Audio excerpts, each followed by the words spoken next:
All right. Good evening to everyone who's here joining us today. My name is Lisa Partida with Home Again LA. Tonight we are on our third session of the First Time Home Buyers series. So tonight we're going to be covering finding a property, and we'll go ahead and pass it along to Isabel. Thank you. Thank you. Thank you very much. As an agent looking for houses, my first question to you would be, what are you looking for? Are you looking for a house? Are you looking for a small room? You're looking for a um, large home, two-story, um, a large home. Where do you want to live? So it's a matter of about 10 questions asking, what is it that you'd like to see? Have you looked at houses? Have you been driving around and looking at neighborhoods? One of the nicest neighborhoods I've gone to was Glendale, right next to Burbank. Burbank's close to the movie theaters. And right next to Burbank, then there's other cities that have a lot of homes, different kinds of homes, some old homes, some new homes. So my job is to find out what is it that you want to buy, how big of a house you want, and have you taken the workshop that asks a lot of questions if you're ready to buy a house? So are you ready to buy a house in the next 3 months, 6 months, or a year? Do you want to take your time to look around? And what I can offer as a salesman is that I have access to the LMS, which is the listing of homes that people are selling. And in this list, it tells me what kind of house it is, how big it is, where it's located, um, what issues there are with the home. Maybe they're old homes, or maybe they're very new homes, or it's in a certain neighborhood that is inside a um, neighborhood that has a guard around the gate. Maybe it's a gated PUD, which is personal use, uh, and or is it outside? Is it near the beach? Is it near the mountains? So there's a lot of questions to ask. What is it that you want? So this is what I do as your agent. My job is to find you a nice home, a nice home that's clean, could be old, could be new, but at least it's clean, it's attractive, and depending on the number of your household, that it will fit your household, whether it's 2 people, 4 people, or you have 6 children. It's my job to find you a nice home for that. And take care of you. We're going to take care of you through the purchasing process. We understand that you've already been to the bank and they gave you a pre-approval letter. So you can let me know what is it that you can afford, so I can make sure I show you the homes that you can afford. And that way we can take a look at them one by one. And personally, I can make an appointment with the owner to see if I can come by on certain days and times to show you the house.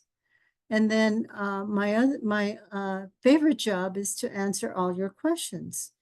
Like where is it? Where's the schools?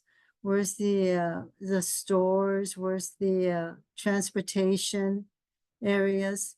And then if there's any problems with a house that you like and you need to have something fixed with the house that you like, then I will help you take care of all those problems. Okay. So as an agent, I work for you, and I guarantee you I'm going to do my best to help you find that house. So understanding the market.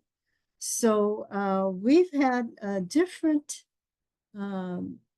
every 3 months, every 6 months, the market of houses or available homes changes because people are selling their homes and leaving the state, or we have more people coming in buying homes. And different areas are building new homes. And then there's some areas that are not building homes, they're just older homes. So when we look for a house, we do hunting. And it's not like it used to be. The types of properties on the market are REO.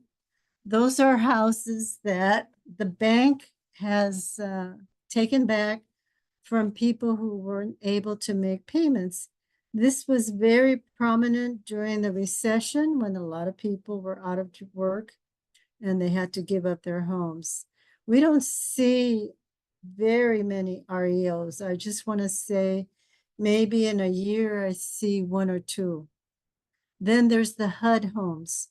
HUD homes are homes that received a mortgage from FHA, which is a government guarantee loan.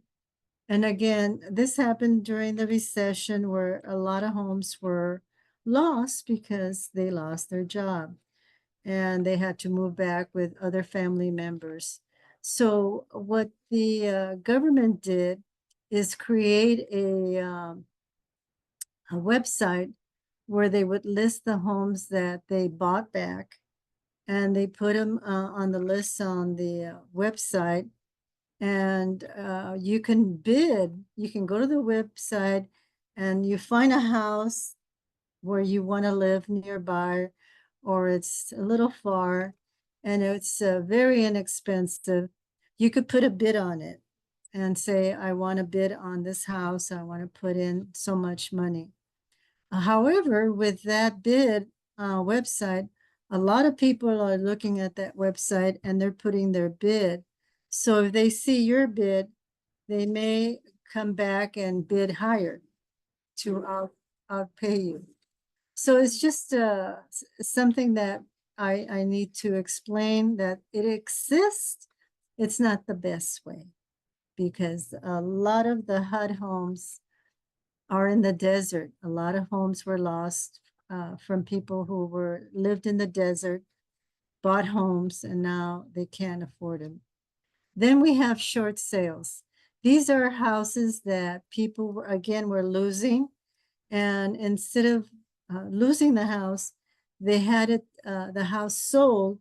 So the profit from the house paid the mortgage, so they won't be held liable for any debt. The short sales covered the debt of the home. So short sales, a lot of salespeople would help the client sell the house quickly at a good price so the owners can not have to pay back to the bank what they owe. Then there's neighborhood stabilization programs. It's like organization, what was that? Where you use your own sweat to build a house with the other construction workers, and you can get a house if you help build it. It's a pretty good program.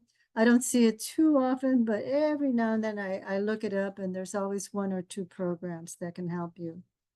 Then there's traditional sale, where people are ready to sell their house. They want to move to another location, or they found another house they want to buy and they sell their house. And so this is a traditional sale.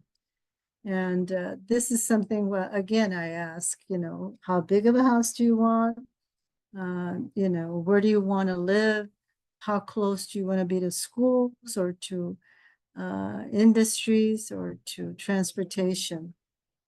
So house hunting is interesting. It's just a matter of what is it that you really want. So as you're thinking, make some notes and let me know what you think.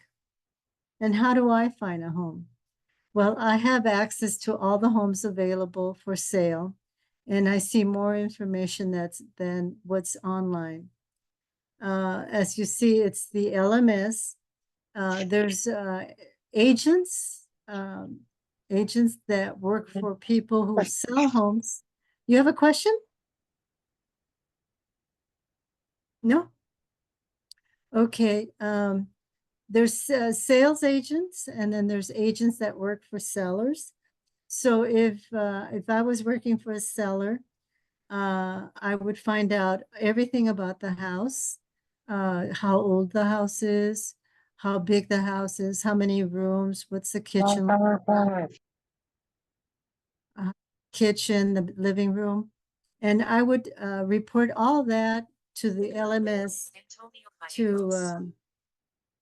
to describe everything about the house, where it's located, how much they're asking for, and what it has. So there's a list of houses available all over the place. It's just a matter of where do you want to live, how big of a house, what's the cost that you can ask for. And so I will email you homes. Once you tell me what kind of homes you want to see, I will look it up in the website of LMS, and I will email you the information of the homes, the addresses, the pictures, and then you take a look, and then you tell me which houses do you want to see. Or you can drive by the address and see if you want to see it, because what I would want to do is make an appointment with the agent that is in charge of the sale to see if they can be there so they can open up the house for me in case the owner is out to work. Okay, and then once I take you to those homes and you take a look around the house, bring a piece of paper and pen and start taking notes of what you like, don't like. And you can also take pictures of the house, okay? And we'll go on and looking for homes. So most buyers will look at 6 to 8 homes to find the right house, which is okay. You can look at a lot of houses before you find what's really attract you, what you really want. This process helps me understand what you really like. So once I get to know you, then I will know that you want a large house, or you want a small house, or you want to live here, you want to live there. So I get to know you a little better. With time, I will get to know you. And then pricing. I will look up the pricing of the houses. I will look at the pricing surrounding the house, 6 miles radius, to see what the value of the houses are around there. I want to make sure that when you look at the house, they're not going to overprice, because I'll say, look at these houses right here. They're all the same structure. They almost look the same.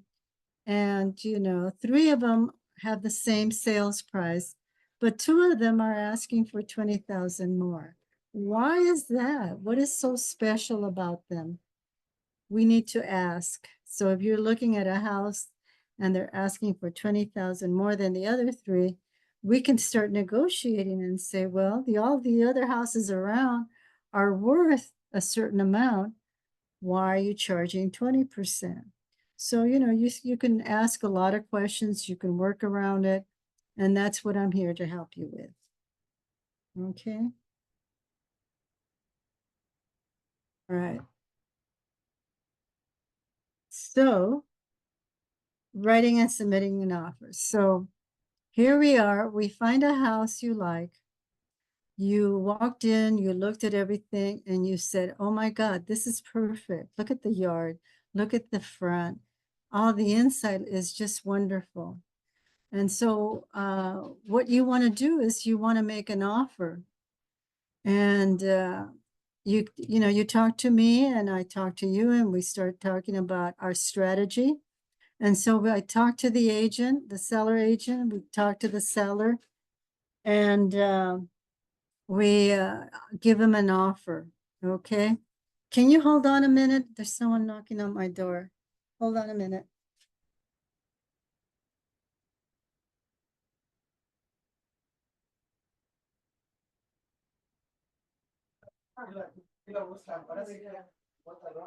Okay.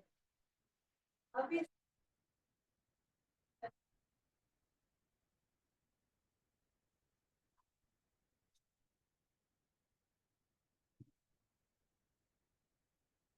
Hey, thank you for waiting. All right, so we talked to the owner, we talked to the agent, we make an offer, and the seller says, yeah, I'll take that offer.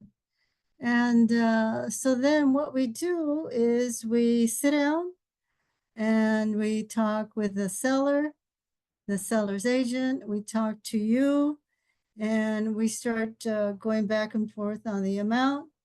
And we start pulling out the contract, and the contract will have your name, the owner's name, will on the page will have how much of a loan you're getting, who you're getting the loan from, and if there was any repairs that need to be done, we'll write that up on the contract, who's going to take care of the repairs, or if there's no repairs, you know, what is it that you want to take from the house, or you don't want anything from the house, you have your own furniture.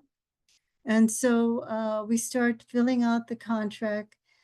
We put the time that it will be done because we have to get now an appraiser, a home inspector to check the house, make sure that it's just right.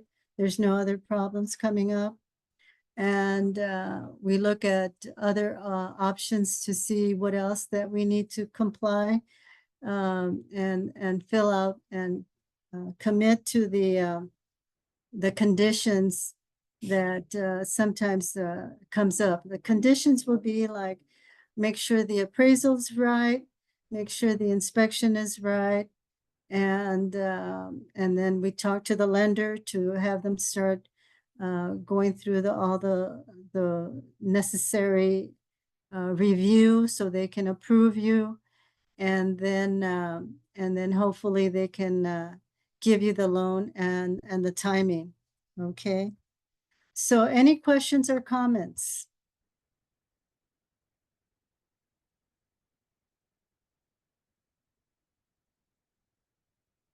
Okay, so our next meeting will be for coffee and find out what the appraiser and the home inspector found out.